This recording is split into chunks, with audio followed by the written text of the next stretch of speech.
What's good, y'all? Around a day or two ago, the NBA schedule was released, and YouTubers have already talked about it. You can watch newsletters and articles talking about the breakdowns. I'm just going to give you some key points from this article by SB Nation. We're just going to go through this article and just see all like the important games whatsoever, and that's not what I wanted to do. So we're just going to go through the important games, the easiest games, the hardest games, the important games you want to look for, that type of stuff. Alright, but first of all, the one that people have been talking about is that the Nuggets have the easiest schedule, which is kind of funny because they're like one of the best teams in the league and they have the easiest schedule. Where next is like Indiana Pacers, Orlando, Boston again. So last year, Boston, they had like a pretty relatively tough schedule at the beginning, and then they cruised through after the All-Star break. So it might be a similar case to this year again. New York also has a pretty simple. This is all a lot of East. This is a 4 East teams and one West team. Yeah, man. The West teams the East teams get a bad rep already. This is just gonna give it even a worse look. I wish I could look at this whole thing, but I cannot. It is what it is. All right. The Lakers have the most national TV games. Shocker. The best team, not the best team. The most the most historical franchise team in the league. They're known all over the world. They have LeBron, they have AD. They're gonna have the most nationally televised games. Makes sense. Next is Warriors, which that's kind of iffy. That's kind of iffy. Yes, you have Curry, but your whole team is kind of booty right now.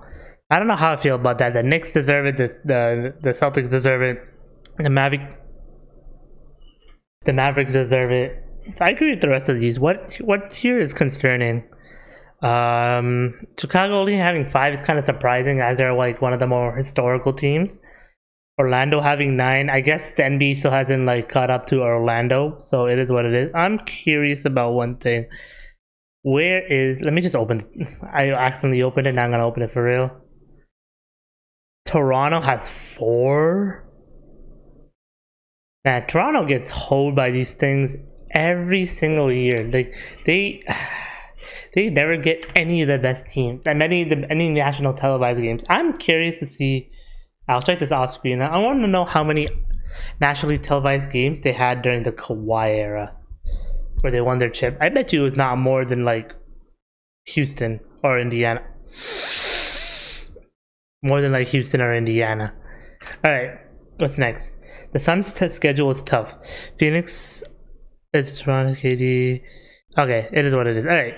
Raptors, Trailblazers, and Pistons have a few nationally televised games. Raptors is one of the bigger markets, and they get hoed by the nationally televised games every single year.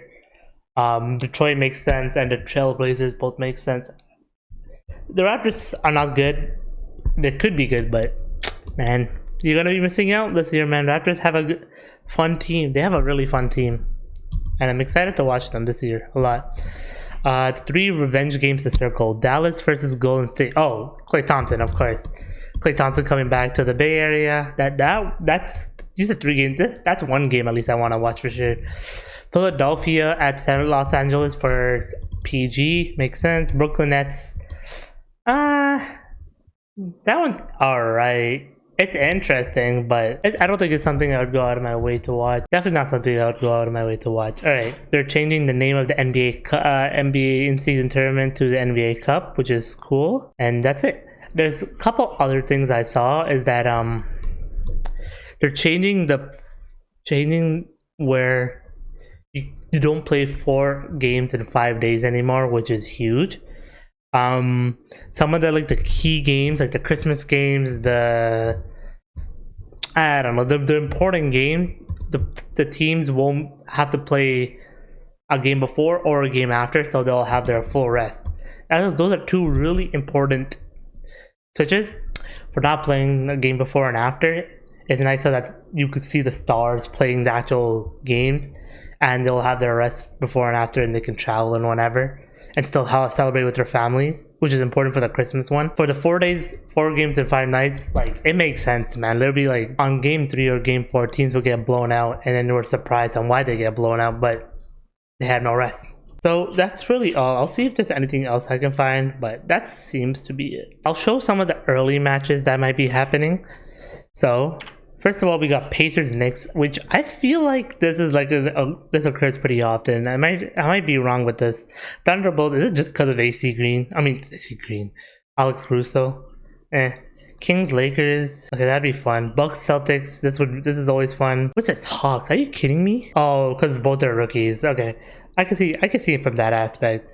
This one would be fun as a rematch. Don't get this one. Spurs Thunder, sure. Do they show all the key games? Can they show like Christmas games? It is what it is. You guys got the gist of it. I'm so excited for the NBA season, but I'm having a hard time trying to find content to make. Appreciate you guys for anybody that's watching. Please leave us up. Peace.